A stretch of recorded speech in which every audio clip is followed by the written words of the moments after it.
Irmãos e irmãs, nós estamos na nossa quarta aula, ainda no primeiro módulo, o módulo de introdução, e hoje nós veremos a estrutura da narrativa bíblica, ainda dentro das características da teologia reformada. Na aula passada, nós vimos as principais características da chamada teologia reformada, as mais amplas e as mais específicas. Dentre as mais amplas, nós vimos que a teologia reformada é uma teologia, ou seja, uma elaboração humana de reflexão teológica.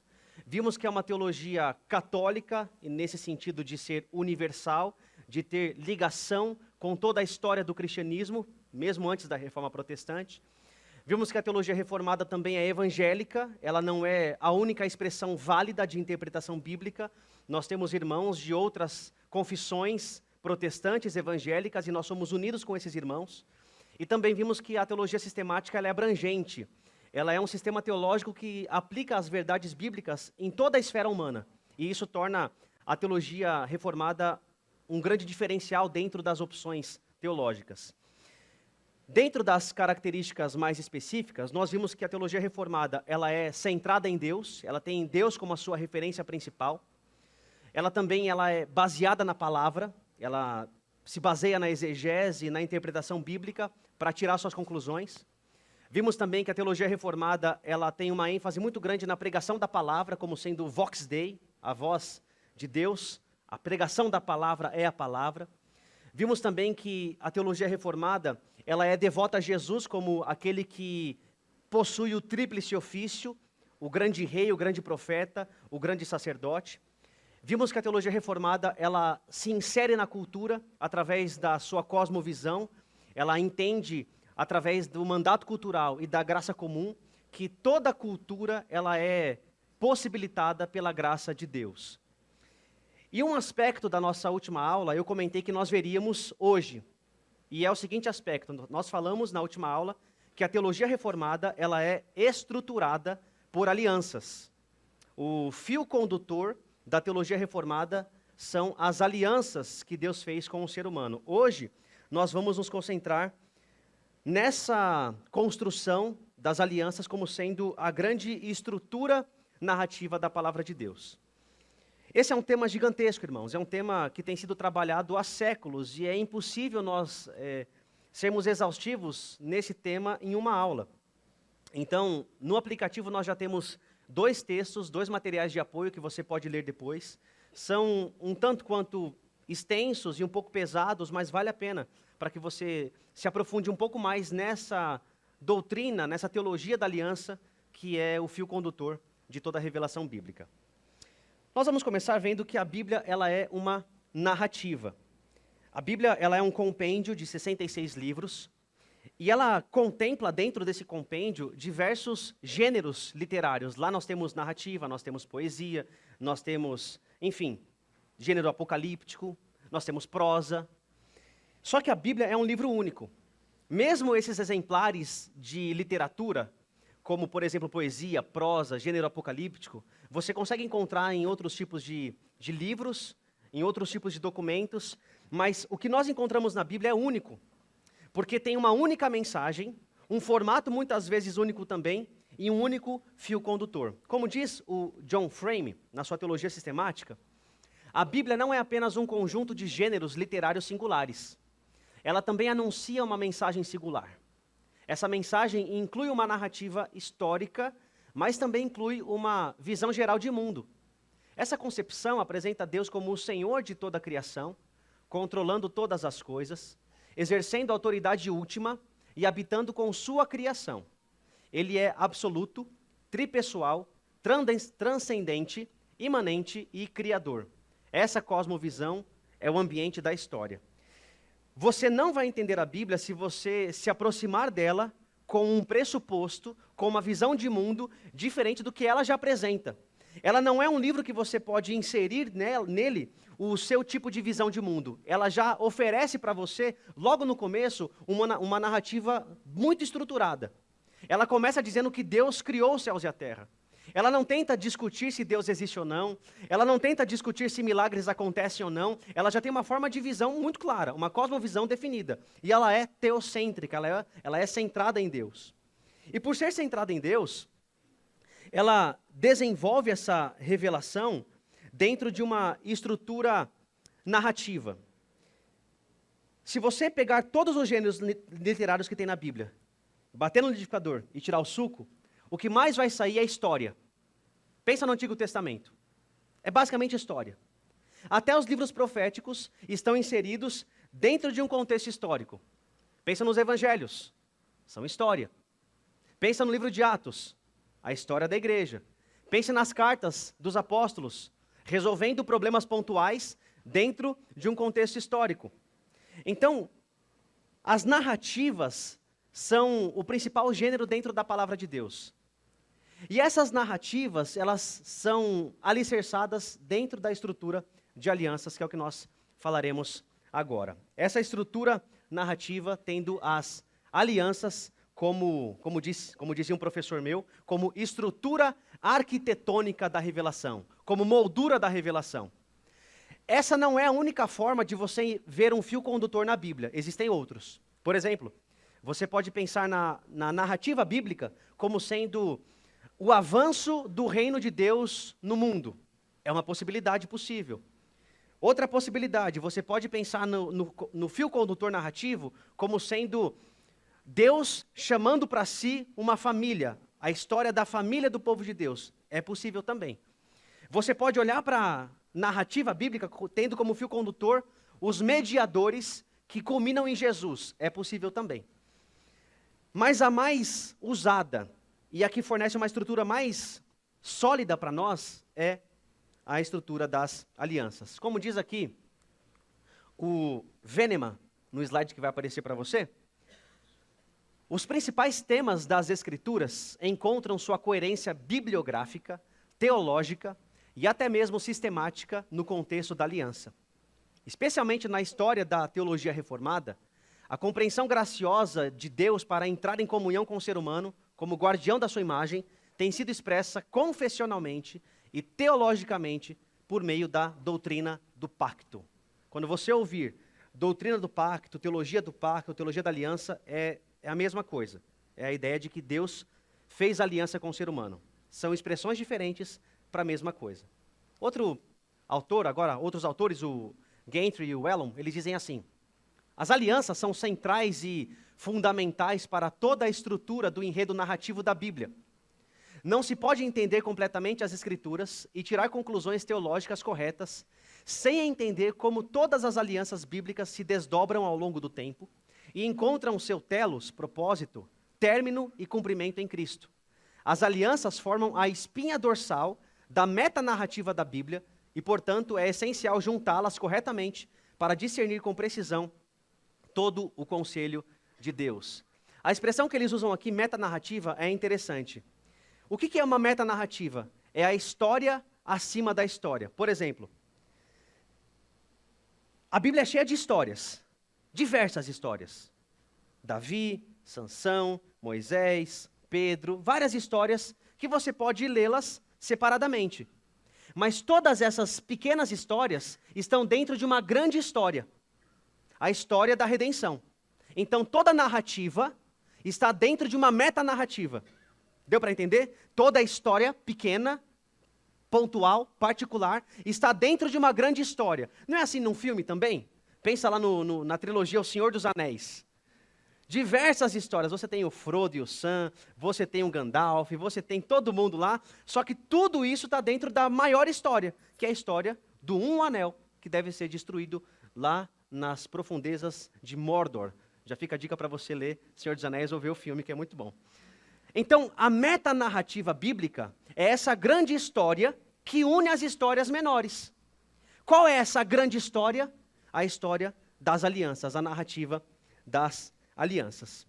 Agora, antes de nós continuarmos para explicar o que de fato significa essa doutrina, essa teologia da aliança, você tem que entender que existem duas interpretações principais sobre essa questão das alianças dentro da palavra de Deus.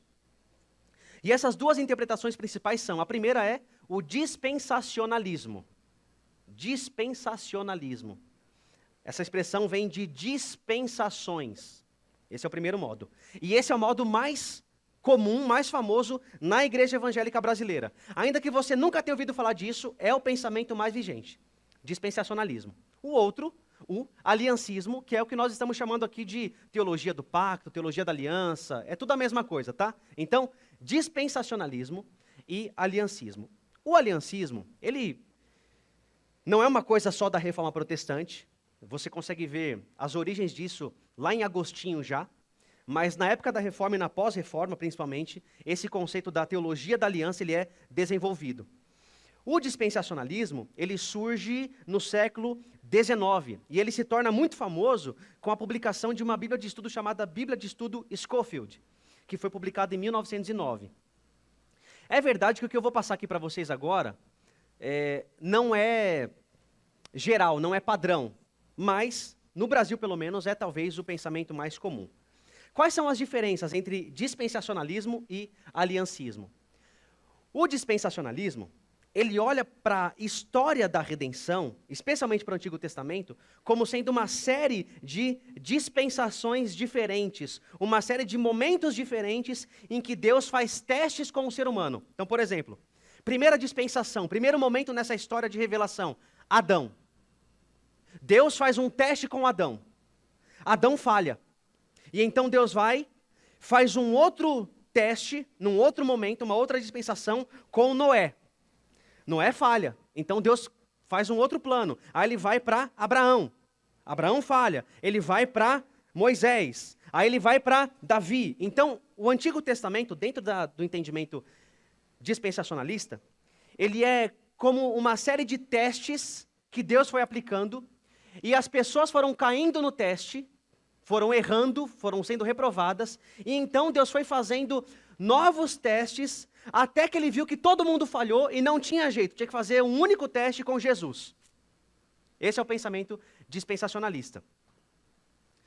Isso significa dizer que, basicamente, existe uma diferença entre Antigo Testamento e Novo Testamento. E qual a diferença? No Antigo Testamento, por conta desses testes, a salvação ela era encontrada pela obediência da lei. Então, a regra vigente no Antigo Testamento era a lei. E quando vem a graça vem com Jesus, no pensamento dispensacionalista. Ou seja, Antigo Testamento, salvação por obras. Novo Testamento, salvação pela graça. Isso gera um problema, porque aí você tem, basicamente, dois povos de Deus distintos. Deus tem dois povos. Um povo é o povo étnico, Israel, e outro povo é a igreja. A igreja é como se fosse um plano B de Deus. Então Deus tem promessas para Israel, promessas geográficas, espirituais, e também tem promessas para a igreja. É claro que nem todo mundo concorda com isso, foi lançada uma segunda versão da Bíblia de Scofield, corrigindo alguns erros, mas é muito comum aqui no Brasil esse pensamento ainda. Você certamente já ouviu essa frase, hoje nós estamos na época da graça, mas antes era a época da lei. O que é isso? É o pensamento dispensacionalista. Em contraste com isso, nós temos o aliancismo, a teologia da aliança. E ela não entende o Antigo Testamento como sendo apenas uma coisa voltada para judeus, como se para nós só fosse um resumo de boas histórias. Não. A teologia da aliança entende que Deus fez uma aliança com o ser humano, e essa aliança é uma só, e ela tem várias administrações, vários momentos, mas não são momentos diferentes ou alianças diferentes, é uma aliança só que é revelada de formas diferentes. Outra coisa, por ser uma só aliança, não dá para falar que o Antigo Testamento tinha lei, sem graça. Porque no Antigo Testamento, ninguém foi salvo por obedecer à lei. Porque você pode apontar uma pessoa no Antigo Testamento que obedeceu à lei de modo perfeito? Então quer dizer que ninguém no Antigo Testamento foi salvo. Todo mundo foi para o inferno. Abraão, Davi, Salomão, Jó, profeta Samuel, gente crente. Todo mundo para o inferno. Porque não obedeceu à lei perfeitamente? Claro que não. O Antigo Testamento, ele é recheado com graça. A graça se manifesta logo depois da queda. Então, o Antigo Testamento, ele tinha um modo de salvação igual, pela fé em Cristo. Só que no Antigo Testamento, as pessoas olhavam para o futuro, esperando a manifestação do Messias. E pela fé no Messias que viria, elas eram salvas. No Novo Testamento, as pessoas olham para trás, para o Messias que veio. E pela fé no Messias, elas são salvas. Então não houve, nesse momento de revelação da palavra, métodos diferentes de salvação. Não, sempre foi pela fé no Messias. Por conta disso, por ser uma só aliança, não dá para falar que existem dois povos de Deus. Israel é um povo, a igreja é outro. Não. Israel é a igreja do Antigo Testamento. E no Novo Testamento, a igreja é o Israel de Deus. Deus tem um povo eleito. No Antigo Testamento, esse povo era um povo mais geográfico, étnico. Mas no Novo Testamento, isso se expande para todas as nações. Qual que é a nossa linha na teologia reformada? Essa daqui, aliancismo, né? Tem muita coisa no dispensacionalismo que não dá para a gente abraçar. Se você abraça essa interpretação, você vai incorrer em sérios riscos e sérios problemas interpretativos. Então a gente vai seguir a teologia da aliança como sendo a nossa metanarrativa. Então vamos lá. Vamos pensar nessa narrativa. Isso está tão dentro da narrativa bíblica que o próprio livro sagrado é dividido entre Antigo Testamento e Novo Testamento.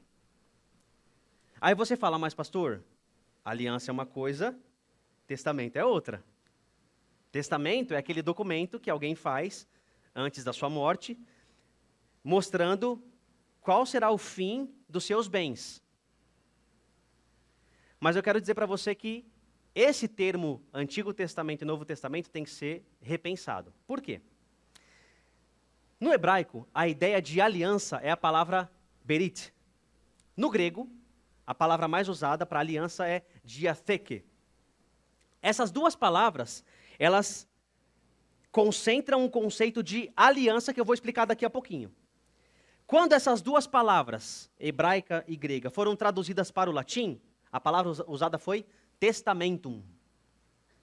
Então, Antigo Testamento e Novo Testamento deve ser entendido como velha ou antiga aliança e nova aliança. Aliás, não é isso que Jesus fala?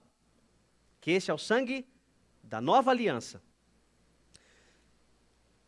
Quando você pensa em testamento, você não faz jus ao sentido bíblico de aliança. É verdade que a Bíblia usa a ideia de testamento, especialmente em Hebreus, basicamente dizendo que Jesus, quando morre, ele faz a nossa herança valer, né? Ele é o testador que quando morre faz a nossa herança valer. Mas não é esse o conceito que nós vamos usar aqui, isso a gente vai explorar depois. Agora a gente vai pensar na aliança como sendo antiga aliança e velha aliança. Pastor, de uma vez por todas, fala o que é aliança. O senhor está falando tanto aí que eu estou curioso. Vamos lá. O que é aliança? A gente tem dois sentidos para entender o que é uma aliança. Primeiro significado é o mais amplo. É um acordo formal entre partes. É um acordo entre duas pessoas. Talvez o conceito moderno que se adeque a essa ideia de aliança é o conceito de contrato. Contrato. O que é um contrato? Duas pessoas negociam, entram num acordo e formalizam esse acordo através de um documento. Assinam um documento, vão no cartório, reconhecem a firma e assim por diante. Um outro exemplo para nós também, casamento. Casamento, ele é uma aliança, porque ele é um acordo entre duas partes, não é? Esse é o sentido mais amplo. Na Bíblia nós temos esse sentido, aliança entre duas pessoas. Por exemplo, nós temos aliança entre Davi e Jonatas, entre Jacó e Labão. É um acordo entre duas pessoas. Mas o sentido mais usado é outro. O sentido mais estrito, mais bíblico, é a aliança como sendo um tipo de relacionamento estabelecido por Deus com os seres humanos. É um tipo de relacionamento. Por que é importante você entender isso? Porque Deus, sendo o Senhor, Ele poderia se relacionar com a gente, seres humanos, criaturas, de qualquer outra forma. Qualquer outra forma.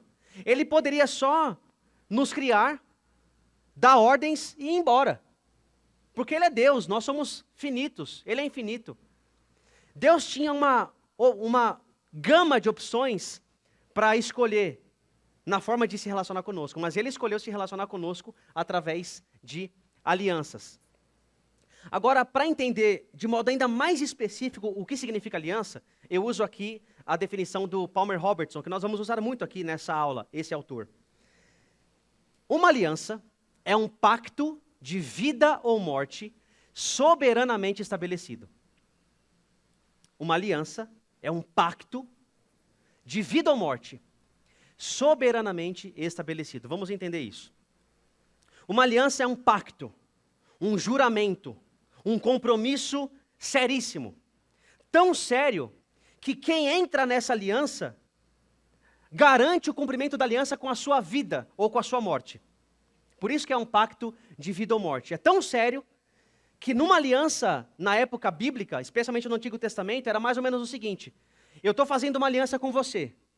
Se eu quebrar a minha parte na aliança, eu vou pagar com a minha vida. A punição por quebrar a aliança é a minha própria vida. Veja como é sério esse conceito. É mais que um contrato. Se você quebra o seu contrato de qualquer coisa, você vai pagar uma multa. Você vai ser, talvez, acionado na justiça, juridicamente, mas ninguém vai cobrar a tua vida, né? Fala, gente, é só um contrato, calma, né? Vamos fazer outro. Versão 2, aliança não. Aliança é um pacto de vida ou morte, soberanamente administrado. O que significa isso? Quando nós pensamos na relação entre Deus e o ser humano, não é um acordo entre iguais. É uma aliança que ela é feita por Deus como soberano e Deus não negocia. Deus não chega para Adão e fala assim: Adão, tá vendo tudo que eu criei aqui para você, cara? Tem aqui um jardim maravilhoso, animais. Você gostou disso? Ah, Deus, gostei demais. Esse lugar é maravilhoso, é idílico. Então tá bom, Adão. Eu estou pensando em fazer um acordo com você, é o seguinte: você aproveita de tudo, mas não come daquela árvore lá. O que você acha? Tá bom para você? Ah, Deus, eu gosto do jardim, mas vamos negociar esses termos aí que eu não concordei muito, não. Aquele fruto é tão bonito. Vamos negociar? Não tem isso, irmãos. Porque é soberanamente administrado ou estabelecido. Veja o que diz aqui o Palmer Robertson. Uma aliança é um pacto de sangue. Envolve compromissos com consequências de vida ou morte. No ato do estabelecimento da aliança, as partes se comprometem mutuamente por meio de um processo formal de derramamento de sangue. Esse derramamento de sangue representa a intensidade do compromisso da aliança. Por meio da aliança, elas se ligam para a vida ou para a morte. Quer ver um texto que exemplifica isso? Olha o que Deus diz em Jeremias 34:18. Entregarei os homens que violaram a minha aliança e não cumpriram os termos da aliança que fizeram na minha presença, quando cortaram o bezerro em dois e andaram entre as partes do animal. O que significa isso, irmãos?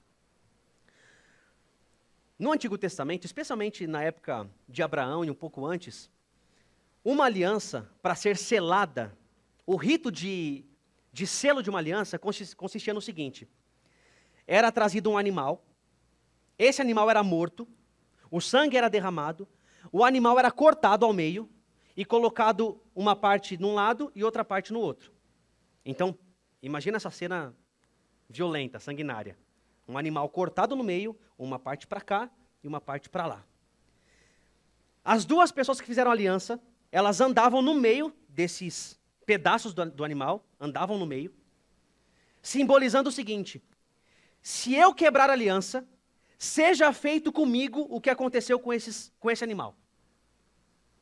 Seja feito comigo o que aconteceu com esse animal. Morte, destruição. Você não ia querer quebrar uma aliança depois de um juramento desse. Não ia ser uma coisa legal. Então perceba que uma aliança envolve um senso de compromisso intenso. A pessoa jura cumprir a aliança, mesmo que isso signifique penhorar a própria vida.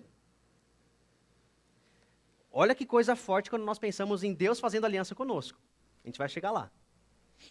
Quais são as partes de uma aliança? Os elementos essenciais. Primeiro, as partes envolvidas. Nós temos o Senhor e nós temos o representante. Isso aqui é muito importante, irmãos. As alianças sempre são feitas com uma pessoa representando outras. Então, por exemplo, Adão. Adão representava toda a humanidade. Noé representava a humanidade. Abraão representava a sua família. Moisés representava o povo de Israel.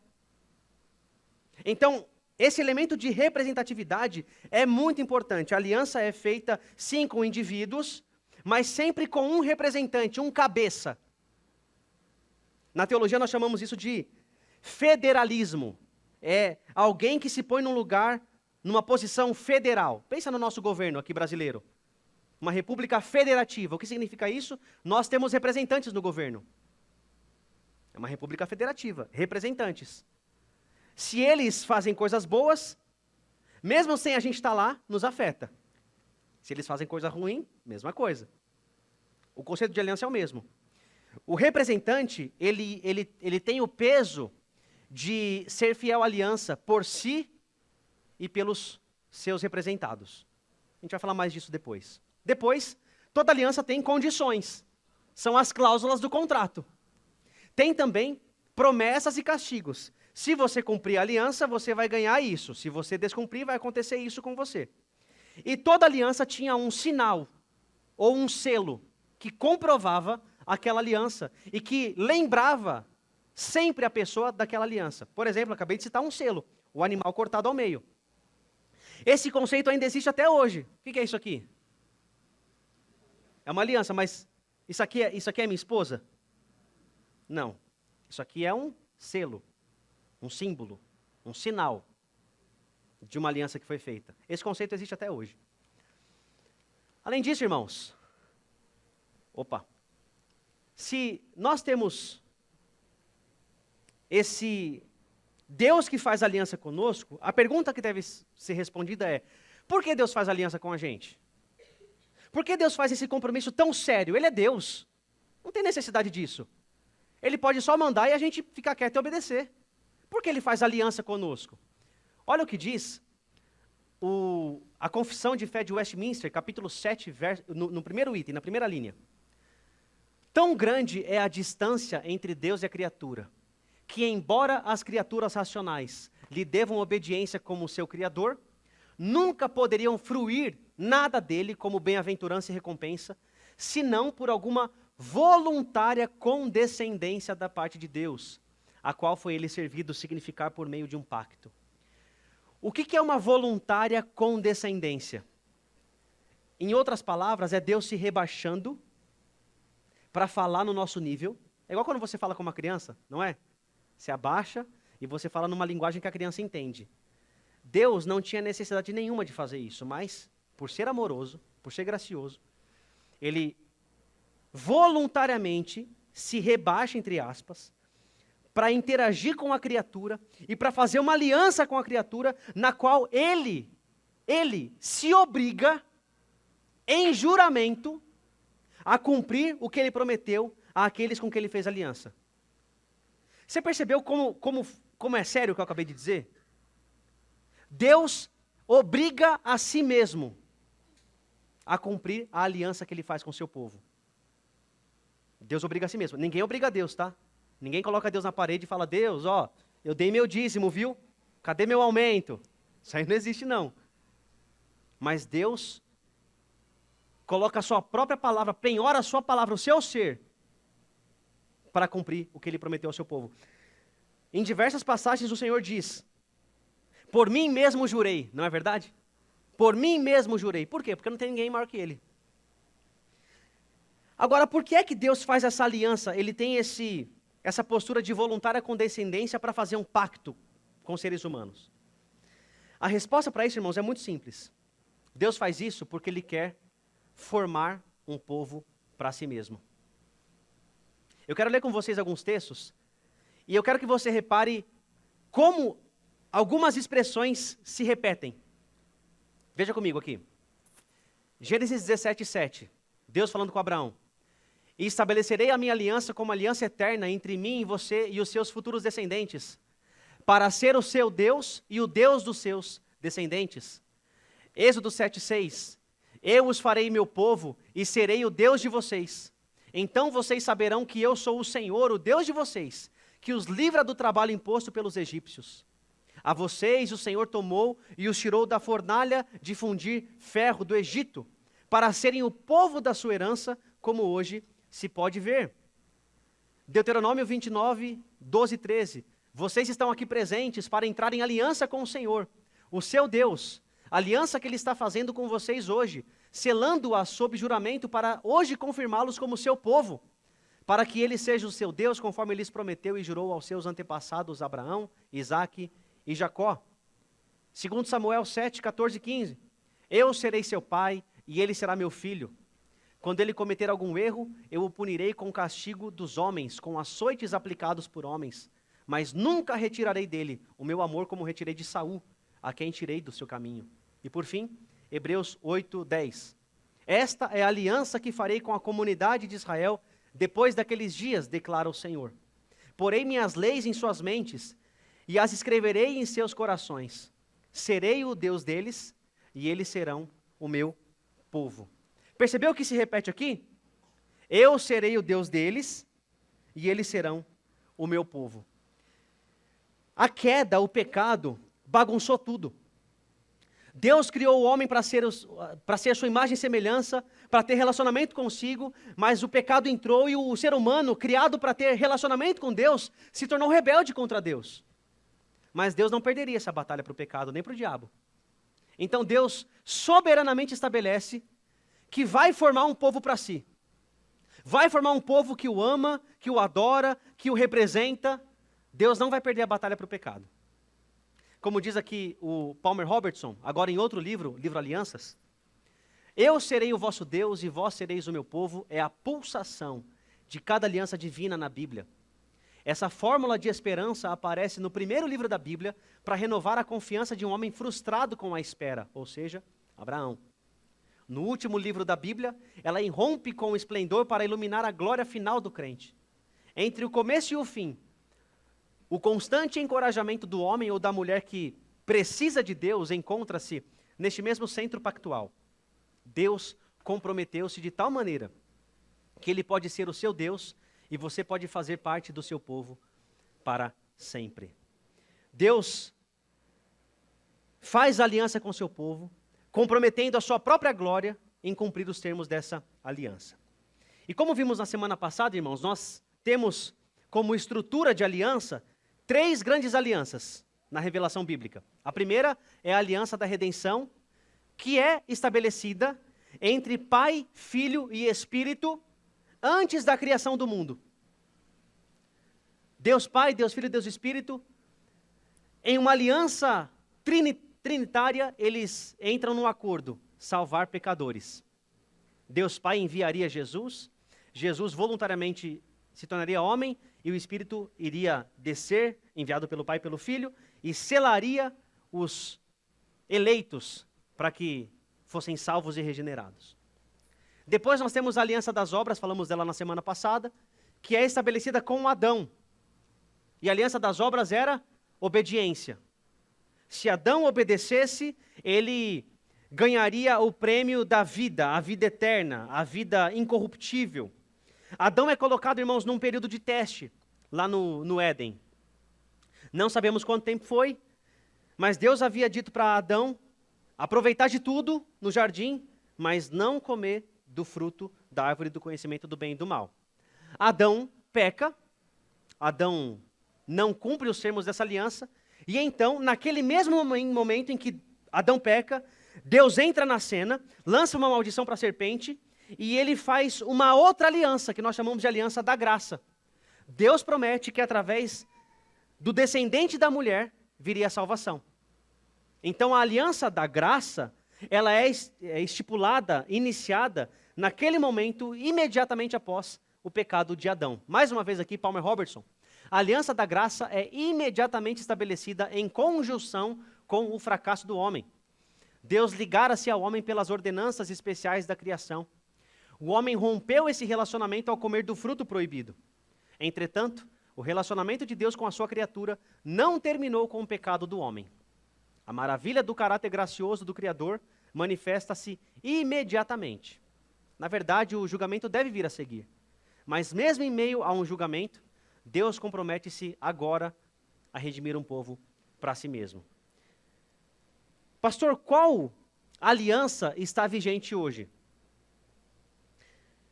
Nós temos a aliança das obras e a aliança da graça. Quem crê em Cristo tem Jesus como seu representante e está na aliança da graça. Quem não tem Jesus está debaixo da aliança das obras. Deu para entender? Então todo ser humano está debaixo da aliança das obras. Precisa obedecer a Deus. Se não obedecer, vai para o inferno. Por que ele vai para o inferno? Porque ele não cumpriu os termos da aliança. Mas ninguém consegue cumprir. Por não cumprir, ele deve correr para Jesus, o segundo Adão, o segundo representante. Então todo ser humano está debaixo ou da aliança das obras ou da aliança da graça. Quais são as características da aliança ou das alianças bíblicas? E eu quero que você preste atenção nisso. Primeira coisa, elas são sempre unilaterais. Em que sentido? Elas não são estipuladas através de negociação, como eu já disse. Elas são estabelecidas por Deus. É Deus que procura o homem pecador. É Deus que faz promessa para Abraão, um pagão. É Deus que chama Moisés. É Deus que promete coisas para Davi e assim por diante. Então ela é sempre unilateral no seguinte sentido. Ela é iniciada apenas por uma parte, a parte de Deus. Outra coisa, elas são progressivas. E isso é muito importante. O dispensacionalismo diz que cada aliança, cada dispensação é um momento único que vai sendo jogado fora. Não. Nós entendemos que as alianças são progressivas. Deus faz uma aliança com Adão, depois faz uma aliança com Noé, e nessa aliança que ele faz com Noé, ele não invalida a aliança com Adão, mas ele revela novos elementos. Depois ele faz uma aliança com Abraão. E essa aliança com Abraão não invalida as outras duas. Revela novos elementos. E assim por diante, com Moisés, com Davi e assim por diante, até chegar na nova aliança. Então elas vão sendo progressivas. Uma outra expressão que é usada é que as alianças são orgânicas. Em que sentido? Pensa numa semente. Uma semente de uma árvore qualquer. Aquela semente já é a árvore em potencial. Tudo que é necessário para a árvore crescer já está na semente. Mas se você joga na terra, não surge uma árvore do nada. Ela vai crescendo organicamente, vai se revelando cada vez mais, vai brotando, até chegar no seu ápice. As alianças são a mesma coisa. Pensa o seguinte, Gênesis 3,15, Deus promete um descendente da mulher que esmagaria a cabeça da serpente. O que é isso? É a primeira promessa de salvação. Mas você só sabe quem é esse descendente lá no Novo Testamento. Deu para entender então? Ela vai sendo progressivamente aumentada. Outra coisa, as alianças bíblicas são ao mesmo tempo incondicionais e condicionais. Elas são ao mesmo tempo incondicionais e condicionais. Pastor, explica isso aí, que isso aí é heresia isso aí, pastor, não é não. Deixa eu te explicar. Em que sentido as alianças são incondicionais? Lembra-se que eu falei que a aliança é um compromisso, um juramento, um pacto de vida ou morte. Deus compromete a si mesmo em cumprir os termos da aliança. Então, quando Deus promete alguma coisa numa aliança, isso vai acontecer. Não tem possibilidade de Deus quebrar sua aliança, não tem. Nesse sentido, não depende de nada nem de ninguém. Deus vai cumprir sua aliança. Por quê? Porque ele jurou o seu próprio nome. Ele é o Deus que não pode mentir. Então, nesse sentido, toda aliança é incondicional. Incondicional. Mas, ao mesmo tempo, ela é condicional por quê? Porque para aqueles que estão debaixo da aliança, existem estipulações para que a pessoa receba as bênçãos da aliança. Uma coisa é você entrar na aliança. Como é que você entra na aliança? Pela fé em Jesus. Você faz alguma coisa para merecer? Não. Aliás, Deus te salvou e te escolheu antes da criação do mundo. Então Deus inicia isso.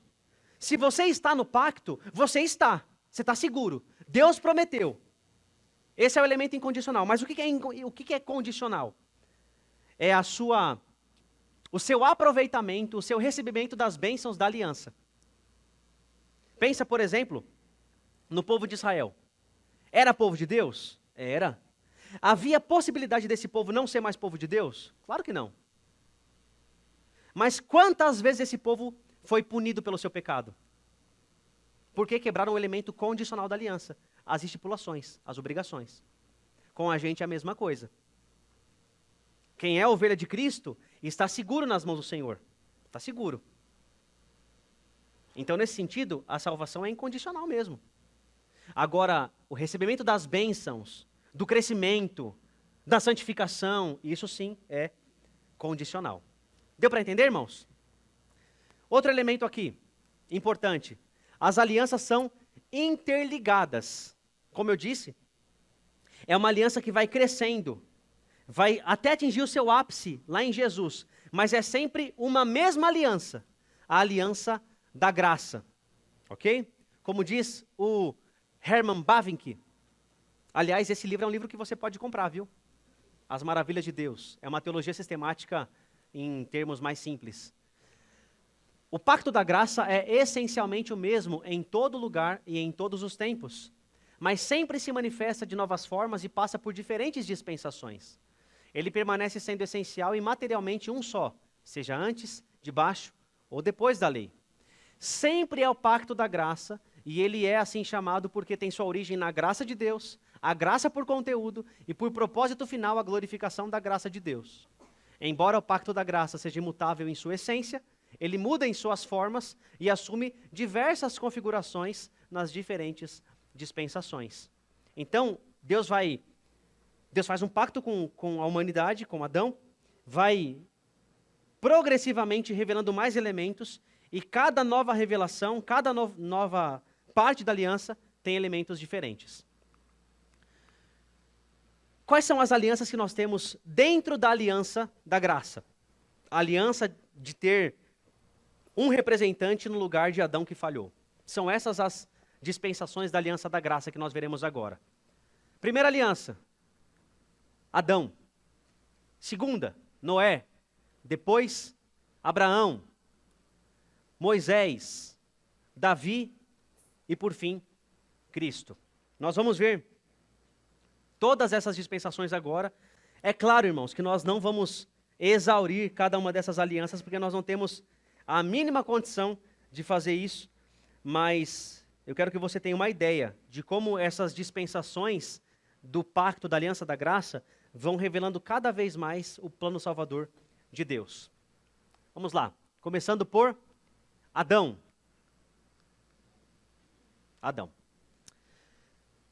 Vamos ler aqui esse texto, Gênesis 3, 14 e 19. Então o Senhor declarou à serpente: uma vez que você fez isso, maldita é você entre todos os rebanhos domésticos e entre todos os animais selvagens. Sobre o seu ventre você rastejará, e pó comerá todos os dias da sua vida. Porém, inimizade entre você e a mulher, entre a sua descendência e o descendente dela. Este lhe ferirá a cabeça, e você lhe ferirá o calcanhar. Pausa para você ver uma coisa aqui.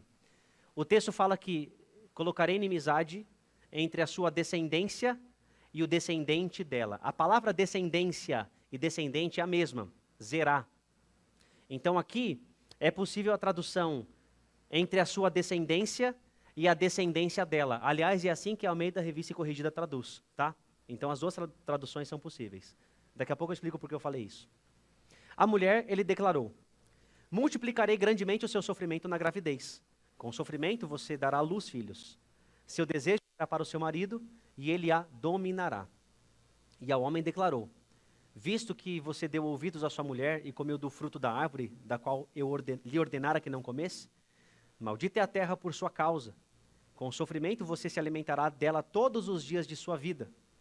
Ela lhe dará espinhos e ervas daninhas, e você terá que alimentar-se das plantas do campo. Com o suor do seu rosto você comerá o seu pão, até que volte à terra, visto que dela foi tirado, porque você é pó, e ao pó voltará. Essa é a primeira aliança que Deus faz com a humanidade, no tempo e no espaço, com Adão. E essa aliança, irmãos, ela não tem o termo usado em Gênesis, não aparece lá, né, aliança. Mas olha o que diz Oséias 6:7. Inclusive alguém tinha falado desse texto semana passada, né? Oséias 6:7. o Senhor dizendo, mas eles transgrediram a aliança como Adão. Eles se portaram aleivosamente contra mim. Então Deus faz uma aliança com Adão, ainda que a palavra aliança não esteja lá. Por quê? Porque os elementos de uma aliança estavam lá, mesmo sem usar o nome aliança. Então vamos lá, vamos entender um pouquinho dessa aliança que Deus faz com Adão. Primeira coisa, irmãos, importante de entender, é que o homem quando peca recebe maldições, mas veja que no texto que nós lemos, Deus não chama o ser humano de maldito. Ele fala que a serpente é maldita e que a terra se torna maldita, o homem não. Quer dizer que o ser humano não está debaixo de maldição? Não. Quer dizer que Deus é tão gracioso que ele poderia executar a sentença lá agora. Qual que era a sentença? Se você comer da árvore, você vai morrer. Ele morreu na hora? Não. E não só não morreu, como Deus minimiza essa condenação. A morte, ela se torna temporária. Não é uma coisa imediata, ela vai acontecer no futuro. Se torna gradual, processual. Além disso, além da maldição minimizada, nós temos bênçãos no meio dessa maldição à terra. Por exemplo, para a mulher, Deus promete sofrimentos na gravidez. E isso é ruim, imagino, né? Vocês, irmãs, podem dizer melhor que eu. Mas você percebe que isso é uma bênção ao mesmo tempo? Qual que é a bênção disso? Dar à luz. Deus não havia dito para Adão e Eva, lá em Gênesis 1:26, multipliquem-se e sejam férteis?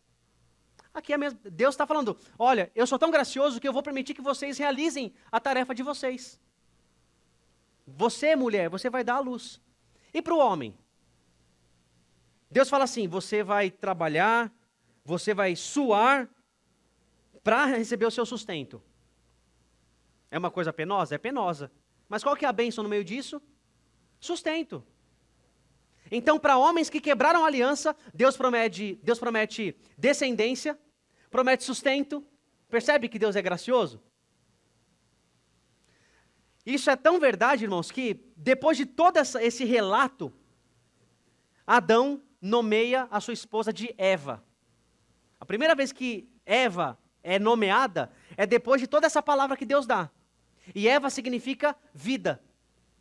Ou seja, Adão creu na palavra de Deus e ele entendeu que mesmo no meio das punições havia graça suficiente para chamar sua esposa de vida.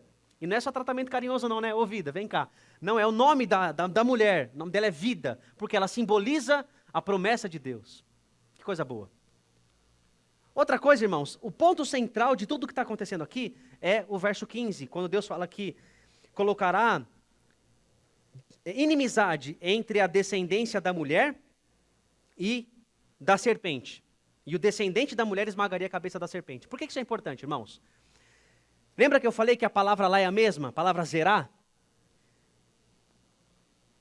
Por conta dessa palavra, existem duas interpretações que são possíveis e usadas. Primeira coisa, Deus colocou inimizade entre a descendência da mulher e a descendência da serpente. Pastor, mas serpente não tem filhos. Mas é no sentido espiritual. Existe uma descendência espiritual de servos de Deus, gente que ama a Deus. E tem uma outra descendência de gente que odeia a Deus e não serve a Deus. Você vê isso muito claro em Gênesis. Você tem duas descendências. A de Caim, que é só o povo que faz besteira, que não ama a Deus, e a descendência de Adão e depois Adão, Abel e Sete. Duas descendências, Caim e Sete.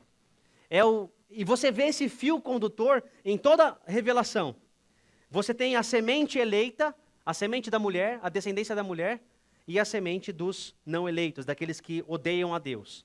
Deus colocou inimizade entre essas duas sementes. E na semente da mulher viria aquele que é o descendente.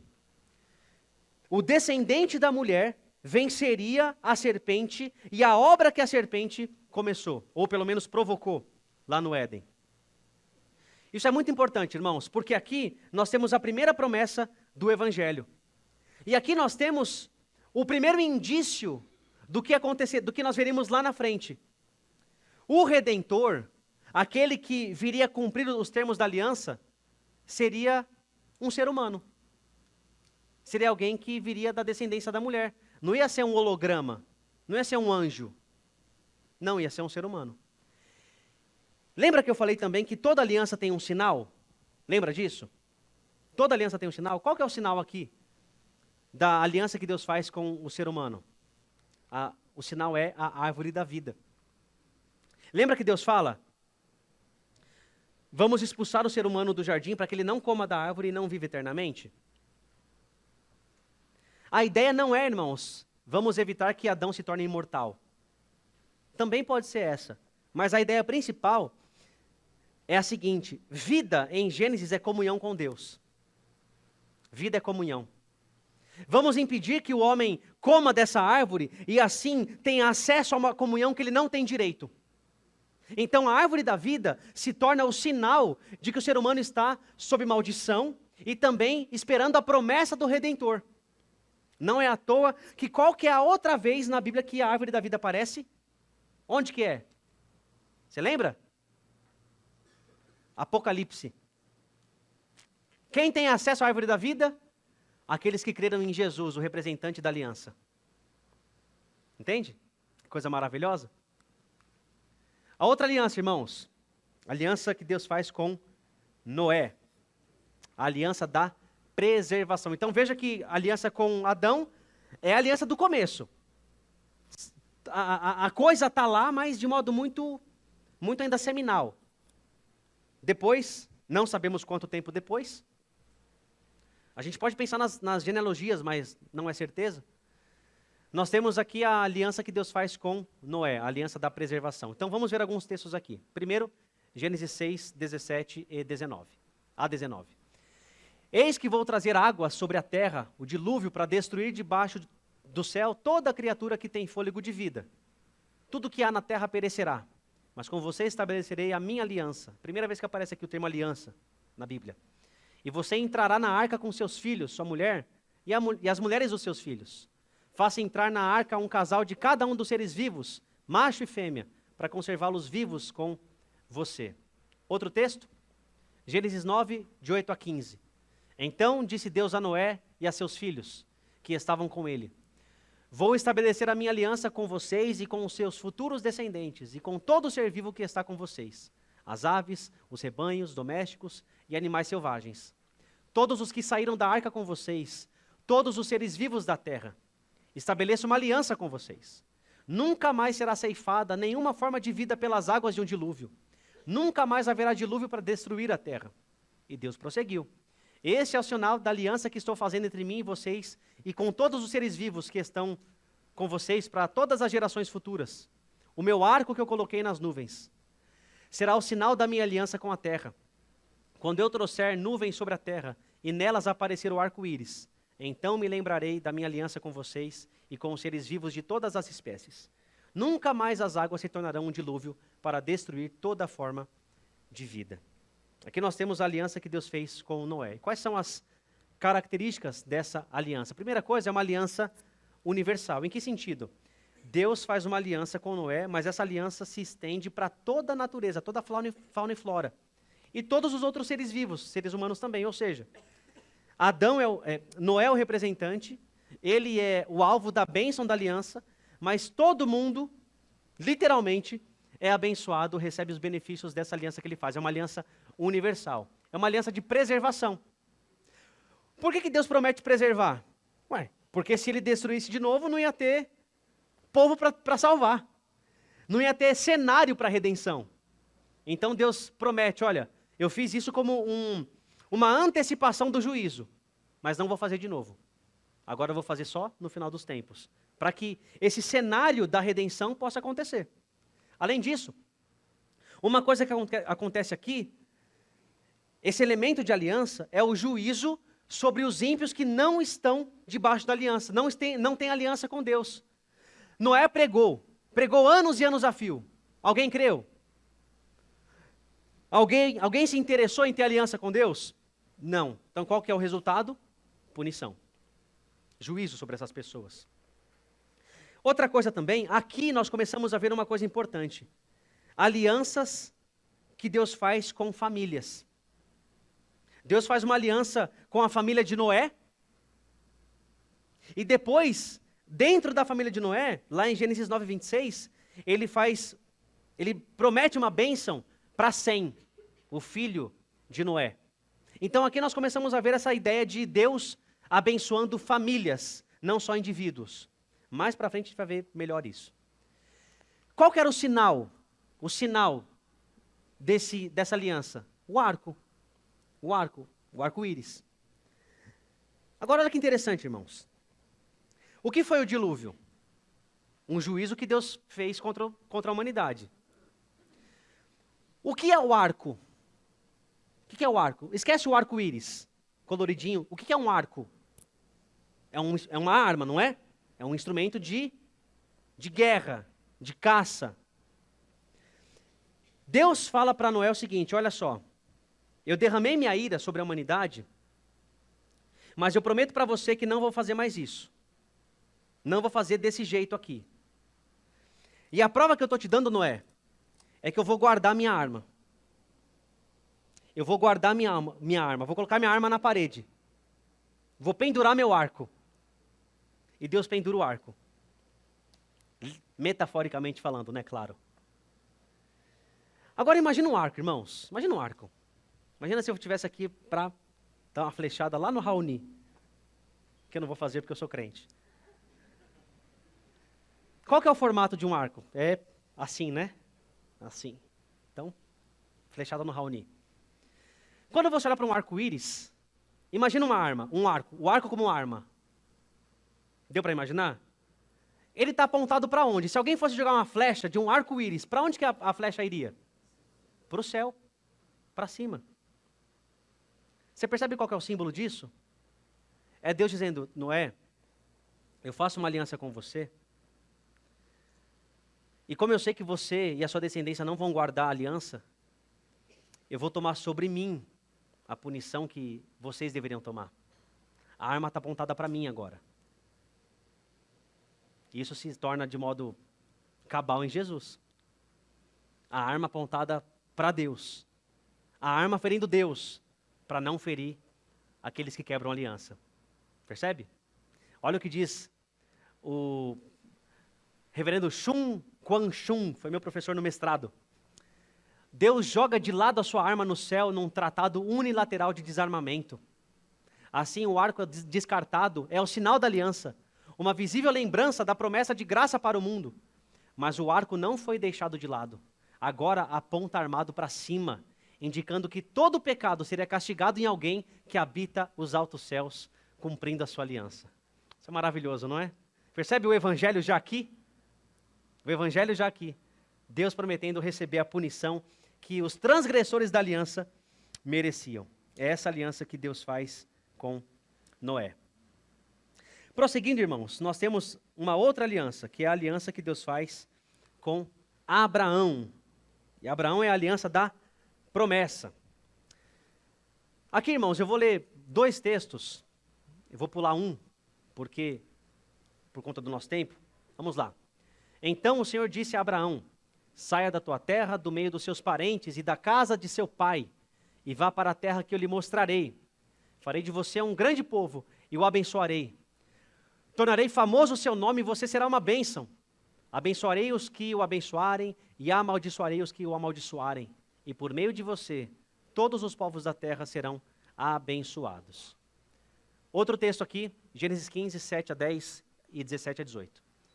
Disse-lhe ainda, eu sou o Senhor que o tirei de Ur dos Caldeus para dar-lhe essa terra como herança. Perguntou-lhe Abraão, ó soberano Senhor, como posso saber que tomarei posse dela? Respondeu-lhe o Senhor, traga-me uma novilha, uma cabra e um carneiro, todos com 3 anos de vida, e também uma rolinha e um pombo. Abraão trouxe todos esses animais, cortou-os ao meio e colocou cada metade em frente da outra. Lembra o que eu falei? Lembra? As aves, porém, ele não cortou. Depois que o sol se pôs e veio a escuridão, eis que um fogareiro esfumaçante como uma tocha acesa, passou por entre os pedaços dos animais. Naquele dia o Senhor fez a seguinte aliança a Abraão, e aí continua. E o outro texto é Gênesis 17, que Deus promete descendência para Abraão e estabelece o selo que seria a circuncisão. Vamos lá. O que o texto fala para nós aqui? Primeiro aqui nós temos, de fato, uma aliança familiar. Agora é. Com Noé, isso estava ainda de modo seminal. Aqui já é uma aliança com a família. Eu vou dar para você, Abraão, uma família, uma descendência. Você que é estéril, a sua esposa que é estéril, você que é velho, eu vou dar uma família para você. Outra coisa, é uma promessa de bênção integral. Lá em Gênesis 12 tem 7 elementos. E o número 7 é o número da integralidade. Deus promete bênção integral para Abraão. E essas ênfases da bênção que Deus dá são 3. Primeiro, bênção, depois semente e depois terra. Deus fala assim para Abraão: eu te abençoarei. E o que é ser abençoado, irmãos? A gente usa isso como, nossa, recebi uma bênção, fui promovido, troquei de casa. E é errado isso? Claro que não. Mas, biblicamente, ser abençoado remonta a Gênesis 1, quando Deus abençoou Adão e Eva e disse: cresçam, multipliquem-se. Ser abençoado é ser capacitado por Deus a fazer o que Deus quer que nós façamos. Isso é ser abençoado. Mas Deus também fala o seguinte para Abraão: você será uma bênção. Se ser abençoado é ser alvo do favor de Deus, é ter a companhia de Deus para conseguir exercer o que Deus quer que a gente exerça, ser uma bênção é ser representante de Deus. É ser portador da bênção de Deus onde quer que vá. E aí Deus fala para Abraão: e através de você todas as nações serão abençoadas. Através de você, a minha presença, Abraão, também vai invadir outras nações. Todos me conhecerão através de você e da sua descendência. Depois Deus promete semente, uma descendência através de Isaac, e terra. Deus promete uma terra, a terra de Canaã. Muita gente pensa, por que Deus escolheu aquela terra? Uma terra pequenininha, no meio do nada. De modo muito simples, irmãos. Aquela porção que hoje é Israel, durante o período bíblico, ela era a principal rota comercial que ligava Egito, Europa, aliás, Egito, Mesopotâmia e África. Então, todo mundo, e Europa também para quem ia pegar algum navio, né? Então, era uma rota comercial importantíssima. Deus escolhendo aquela terra, a mensagem se espalharia para todo lugar. Então Deus é um Deus estratégico, né? Qual que é o propósito, como eu disse? Abençoar todas as nações. E o sinal é a circuncisão. Agora olha que interessante. Quando Deus vai fazer sua aliança com Abraão, o que ele fala para Abraão? Abraão, corta os animais e coloca um do lado do outro. Lembra disso? E aí o texto fala que veio a noite, e aí uma tocha de fogo passou no meio dos animais. E essa é uma manifestação de Deus mesmo, uma epifania, uma teofania, melhor dizendo, uma manifestação de Deus. Deus passa no meio. Lembra que eu falei para vocês que passar no meio significava: seja feito comigo o que aconteceu com os animais se eu quebrar minha aliança? Lembra disso que eu falei? Então, Deus passa no meio. E Abraão? Ele passa no meio? Você viu isso no texto? Não. Abraão nem se mexe. É Deus que passa. Em que sentido? Abraão, só eu vou passar no meio dos animais, porque eu vou garantir que a aliança seja cumprida. Eu vou garantir. E se você quebrar a aliança, Abraão, a punição virá sobre mim. Vai ser feito comigo o que foi feito com esses animais, eu vou ser sacrificado. E foi o que aconteceu, não foi com Jesus? Percebe? Os elementos da revelação bíblica sendo cada vez mais progressivamente expandidos. É maravilhoso. Outro elemento, irmãos, aliás, tem que acabar, né? Tem que acabar pelo horário. 11h30, a gente está quase lá. Só mais alguns slides e a gente termina, tá bom? Próximo é Moisés, a aliança da lei. Nessa aliança, irmãos, Deus fornece para o povo de Israel a manifestação externa da sua vontade. E aqui nós temos uma aliança nacional. Veja que esse povo eram os descendentes de Abraão, certo? Mas agora, com a lei que Deus dá, em Êxodo 20 em diante, deixa de ser uma família só, entre aspas, e se torna uma nação. A lei também é uma constituição. Se torna um país com regras, com leis. Então, a aliança agora é uma aliança nacional, não é só uma aliança para uma família especificamente. E essa aliança que Deus faz, ela tem muita semelhança com os tratados de suzerania da Idade de Bronze. Isso já foi comprovado por diversas escavações arqueológicas. O que é suzerania? É governo. Um suzerano era um conquistador, um governante. E alguns achados arqueológicos mostraram que quando um conquistador invadia um país e conquistava aquele povo, ele fazia uma aliança com aquele povo. Um tratado de suzerania. E esses documentos tinham um formato muito parecido. Começava com um preâmbulo, uma introdução, falando sobre esse governante.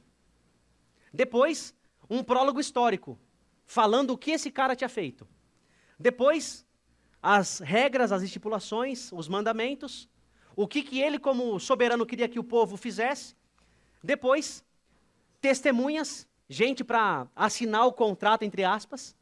E por fim, bênçãos e maldições. Quem obedecesse ia ser premiado, quem desobedecesse ia ser amaldiçoado.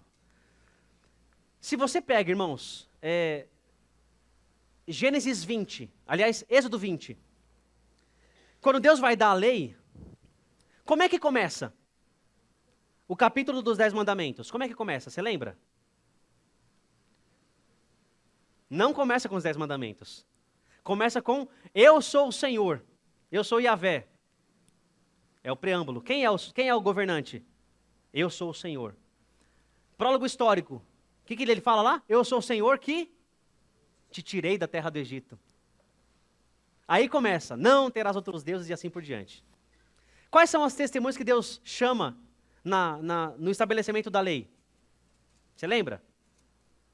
Quais são as testemunhas? Deus fala assim, hoje eu chamo céu e terra como testemunha. A criação vai ser testemunha de vocês. E por fim, bênçãos e maldições. Está lá. Deuteronômio 28, né? Se você me obedecer, bendito será o entrar ao sair. Se não, maldito será o entrar e ao sair, e assim por diante, né? A aliança toda é um resumo da vontade pactual de Deus.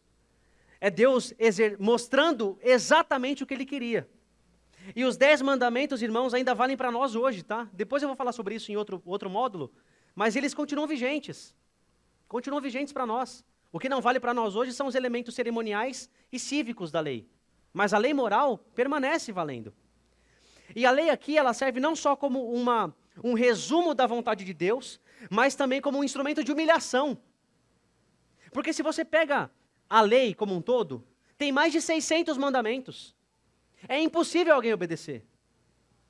Por que Deus fez isso então? Mas justamente para humilhar o ser humano, mostrar que ele não pode ser salvo só pela obediência. Ele precisa de um outro, de um representante, de alguém que obedeça perfeitamente em seu lugar. É por isso que a lei é importante. É um instrumento que, ao mesmo tempo, revela a vontade de Deus e também humilha o coração do pecador. Qual que são os sinais que Deus dá?